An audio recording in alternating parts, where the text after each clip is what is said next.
Hello and welcome to this 737 tutorial. So let's get started straight away. First thing we want to do, set the parking brake. Then we want to put the batteries on. This view will give a better one. Ensure that this dial here is to BAT and this is to APU Gen. And then we just turn them on like so. Next, we want to ensure the APU bleed switch is off. That's over on the right here. And we want to turn the left forward fuel pump on. And then we can start the APU. One click for on, second click to get it started. Just going to wait for this dial to come round and back. Whilst we're waiting, this tutorial will just cover the switches to start up the 737. It won't cover the plane movements, it won't cover the FMC. I will do that in a separate tutorial.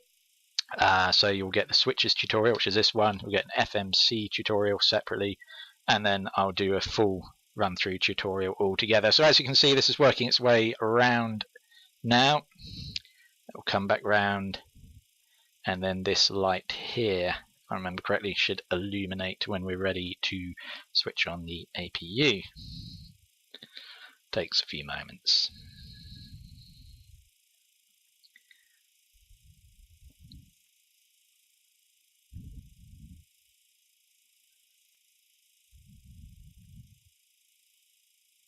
Okay, we now switch both APU switches, 1 and 2. So the APU's on, position light we now want on and steady, that's already in place. Local lights as needed, well it's daylight so we don't need them on, they're down here by the way. Cockpit lights as needed, again that's for night time, so you've got the panel brightness here, which you can make brighter there. And furthermore, if we come down to here, we can brighten the displays of these switches, dials rather here. Of course, you're not going to see that in daylight. And finally, you have the flood and panel switch for the center console.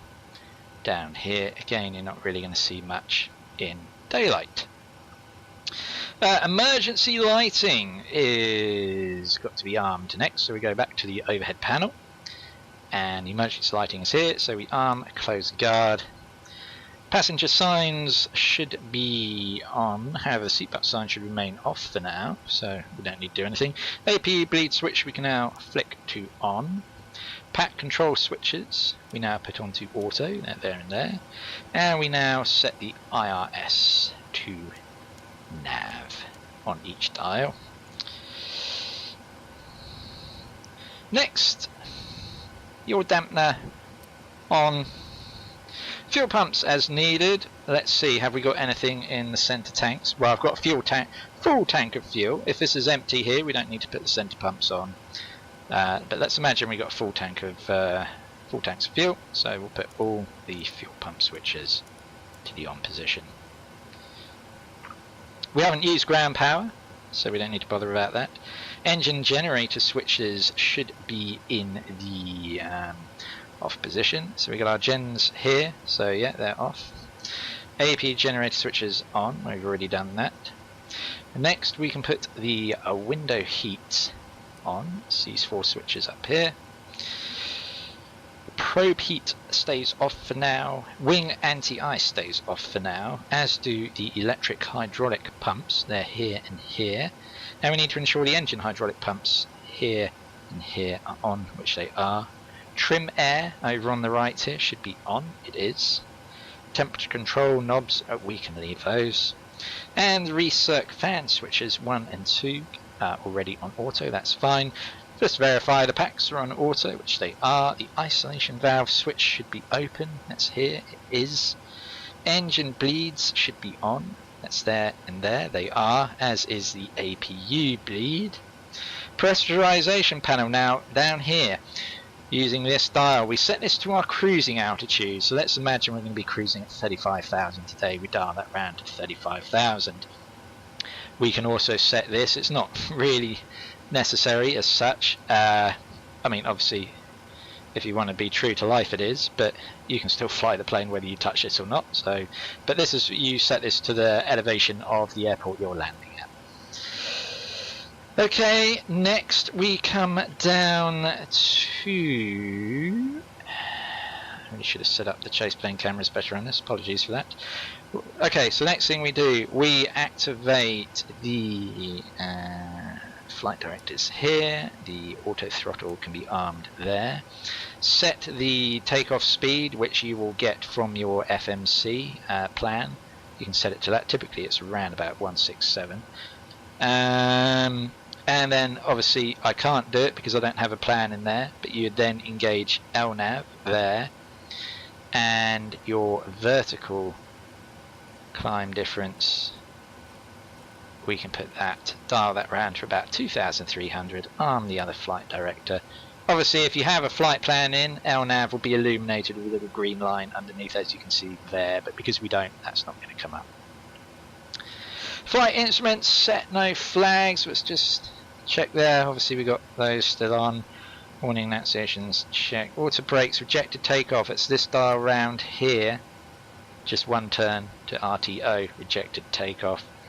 Stabilizer trim, again we get that from the FMC value. Typically it ends up being around about 5, so let's just imagine that's what it is. You don't have to be dead on the nail with that. Transponder, that you get the code from ATC, so let's imagine our code is going to be 2000. Oops. Sorry. Excuse me a minute. For some reason. There we go. A little bit fiddly. Com audio panel set, that's fine. Taxi takeoff briefing is complete. I will include a link to the checklist app I'm using to run through this, by the way. Cabin and cargo doors are closed. We can pop down onto the FMC and verify that. And in fact, I'll probably, strictly speaking, cover this on the FS Actions doors, so we can close the front door there. We can cover that more on the FMC tutorial, perhaps. No, we'll keep it as there. So this covers obviously the FMC and some functionality. Seatbelt signs we can now put on. Oops, I don't know why we jumped to the outside view. Cockpit lower, seatbelt signs on. There we go. Aft, forward, fuel, so all fuel pumps are on, centre fuel pumps. Electric hydraulics we can now put on, there and there.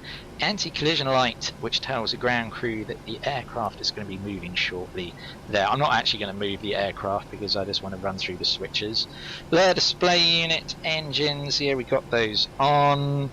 Packs, we now actually turn the packs off to start the engines, and now in reality you'd be pushing back as you started the engines. I'm not going to push back, I'm just going to start the engines.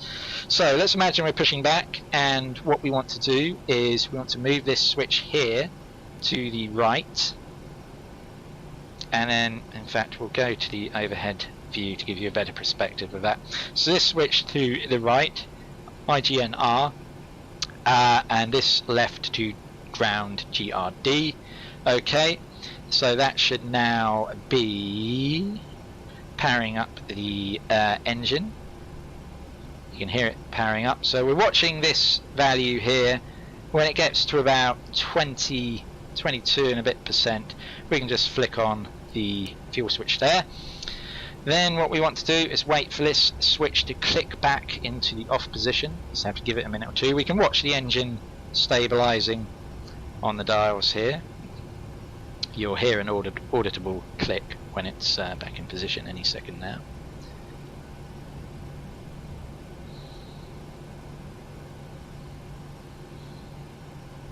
Bit of a grey day here at Stansted Airport, by the way, is where I'm sat here at the moment.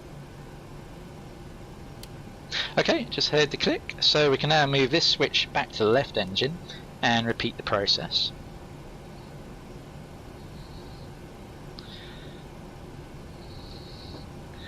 And as we can see, it's winding up through.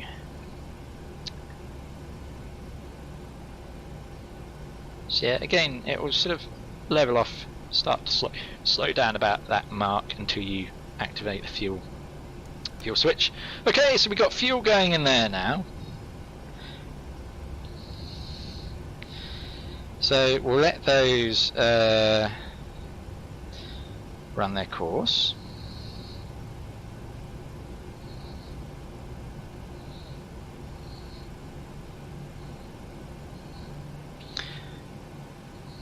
You'll hear it click out in a minute, and you'll see this jump back. Okay, so engines are stabilised, so now we come back to the overhead panel again, and we can activate the engine generator switches 1 and 2. APU bleed we can now turn off. Packs we can put back on to auto each side. Isolation valve switch we now move up to auto.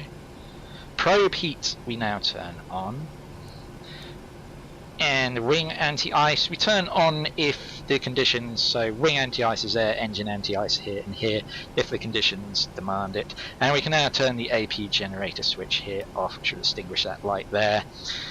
Engine start selectors, they're off and off. We can move that back to the middle. Flaps, we can set flaps. See them coming out. 3 clicks takes it to 5-degree flaps. I don't think I've got the 3rd click actually. Bear with me a minute. See on the flap here, yeah, we just need one more to take around to 5 degrees on the flaps. Now, alternatively, the flap switch is down here.